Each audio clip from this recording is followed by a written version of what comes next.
des Affaires étrangères.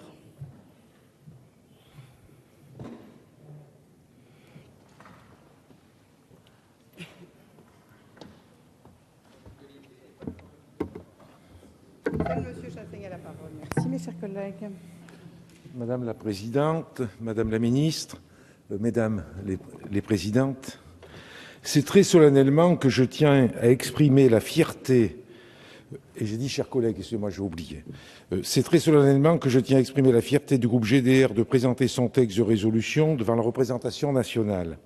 Par cette initiative, nous assumons pleinement nos responsabilités vis-à-vis de nos concitoyens, car nous estimons que les représentants de la nation se doivent de l'informer et de l'alerter sur les risques et menaces qui pèsent sur son avenir.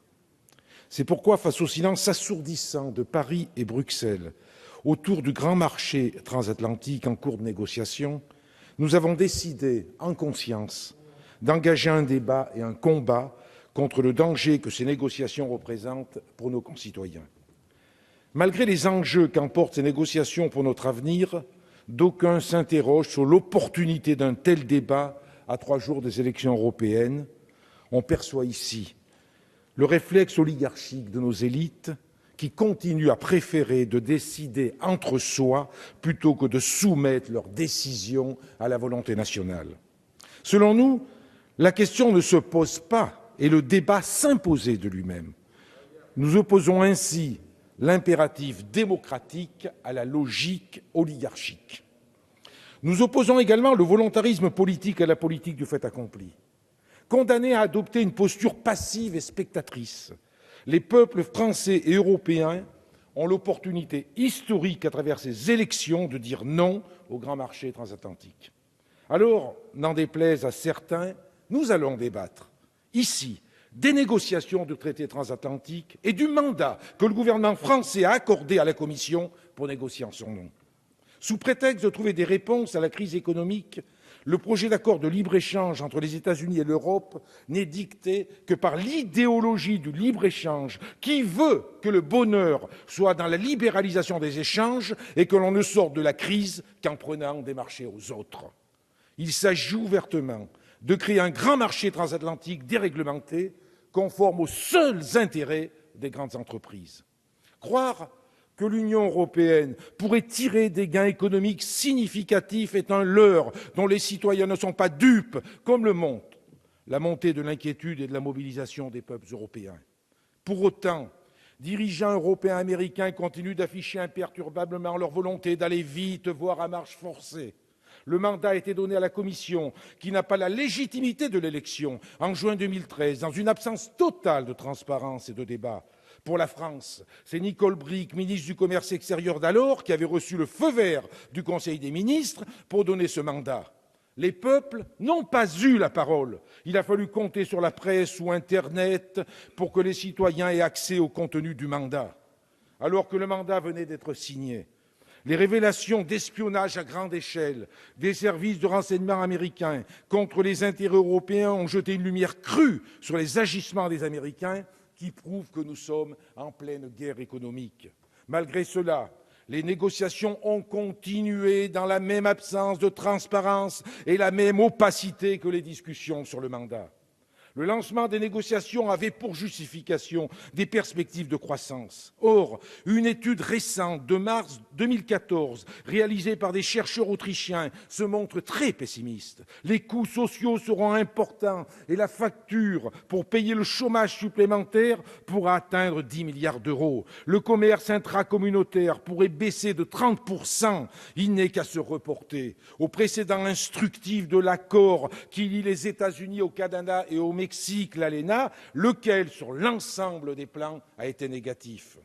La principale menace de cet accord réside dans ce qu'il est convenu d'appeler la convergence réglementaire qui, dans le jargon technocratique, est la litote, signifiant nivellement vers le bas, voire suppression de normes sociales, sanitaires, environnementales prévues par la législation européenne et qui découlent de choix politiques et de valeurs particulières. Depuis le début, les Américains ont clairement affiché qui ne se lancerait pas dans les négociations s'il n'envisageait pas de gains sérieux dans l'agriculture notamment. Et le déroulement des négociations le confirme en tout point. Au cours du 4e round de négociations qui avait pour thème les mesures phytosanitaires, ils ont rappelé que la viande américaine était la plus sûre au monde, alors que l'Union européenne avait connu la crise de la vache folle et que la responsabilité de nourrir le monde nécessite l'utilisation de technologies. Malgré les engagements réitérés de la Commission européenne de ne pas sacrifier les normes européennes, les négociations ne se déroulent pas dans un rapport de force favorable aux Européens.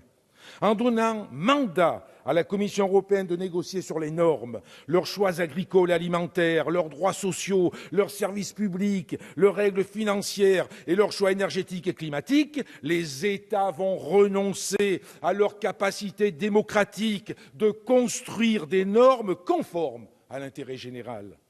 On ne sait pas jusqu'où cette convergence réglementaire pourrait aller. En effet, le mécanisme d'arbitrage pour les investissements constitue une véritable bombe contre la souveraineté des États. Il est ainsi prévu de créer un tribunal supranational dénommé panel d'arbitrage qui permettra à toute entreprise multinationale de faire appel à un tribunal arbitral privé pour poursuivre un État, dès lors qu'une réglementation pourrait potentiellement porter préjudice à ses intérêts, par exemple le relèvement de minima sociaux ou la hausse de l'impôt sur les sociétés. Ce système aura pour conséquence un transfert de la souveraineté des États vers le secteur privé, les investisseurs ayant ainsi un moyen de pression sur les États en les menaçant de procès. Les exemples de telles dérives sont nombreux dans le cadre des arbitrages assurés par le Centre international de règlement des différends sur l'investissement, le CIRDI, une institution créée en 1966 dans l'orbite de la Banque mondiale. Vous trouverez dans mon rapport plusieurs exemples concrets de décisions prises dans le seul intérêt des grandes firmes transnationales et dans le mépris de la protection des intérêts des peuples. Mais j'y reviendrai dans le débat. Un ministre allemand, Sigmar Gabriel, s'est élevé vivement contre la clause sur l'arbitrage, expliquant que sa présence éventuelle dans le TAFTA pourrait conditionner l'accord de l'Allemagne. La France peut-elle être en retrait sur ce point? C'est pour l'ensemble de ces raisons que le groupe GDR a déposé une proposition de résolution qui posait une série d'exigences. Tout d'abord, la suspension des négociations, afin que les peuples souverains puissent se prononcer sur la poursuite ou non de ces négociations, car au moment de la ratification de l'accord, une fois qu'il sera conclu, les parlements nationaux seront placés devant le fait accompli. Seconde demande. Dans le cas où les négociations se poursuivraient, plus de transparence de celle-ci par un accès direct et public à tous les documents de négociation, ainsi qu'une information détaillée et régulière des parlements nationaux et leur association à l'ensemble du processus. Il n'est pas concevable que les parlements ne puissent pas exercer leur vigilance et peser sur le contenu d'un accord sur lequel ils devront se prononcer à l'occasion des procédures de ratification. Par ailleurs, dans la mesure où ce projet est largement dicté par les intérêts des firmes internationales, il est indispensable que les négociateurs et leurs éventuels conflits d'intérêts soient identifiés. Troisième exigence, en tout état de cause, que les États-Unis mettent fin à leurs activités d'espionnage qui visent massivement les intérêts européens. Enfin, nous demandions de retirer de la négociation l'idée d'un arbitrage international qui constituerait une atteinte inacceptable à la souveraineté des États. Malheureusement, la proposition de résolution qui vous est présentée aujourd'hui est pour le moins édulcorée, dénaturée, voire même vidée de l'essentiel. Et pour cause, chers collègues socialistes, vous entretenez un discours ambigu, certes, un discours critique sur les négociations, mais sans oser en tirer toutes les conséquences politiques. Pour le reste, la substance de notre texte originel a été supprimée. La suspension des négociations en vue d'une large consultation populaire n'est plus exigée. Les auteurs d'un tel amendement font la démonstration de la défiance de certains représentants vis-à-vis du peuple souverain, un comble. Vous craignez le regard et la décision du peuple. Vous le craignez. Et je considère que c'est une hérésie démocratique. Vous me faites penser à ce que disait Bertolt Brecht. Quand le peuple vote mal, il faudrait le dissoudre. Mais comme vous ne pouvez pas dissoudre le peuple, eh bien vous n'allez pas le consulter. Suivant cette même démarche de déconstruction, le texte de résolution s'est vu amputé de deux autres exigences impérieuses et salutaires, le retrait de toute négociation sur un arbitrage État-investisseur et la cessation de l'espionnage américain de l'Europe. Ces demandes me semblent pourtant relever du bon sens et de la défense élémentaire de notre souveraineté. En tout cas, ces négociations attestent de la dérive à la fois libérale et atlantiste d'un exécutif français élu pourtant par le peuple de gauche. C'est pourquoi, au nom des valeurs de la gauche et au nom de l'intérêt national, j'espère que nos débats nous permettront de revenir à notre texte initial qui ne souffre d'aucune ambiguïté ou de faux-semblants. Merci.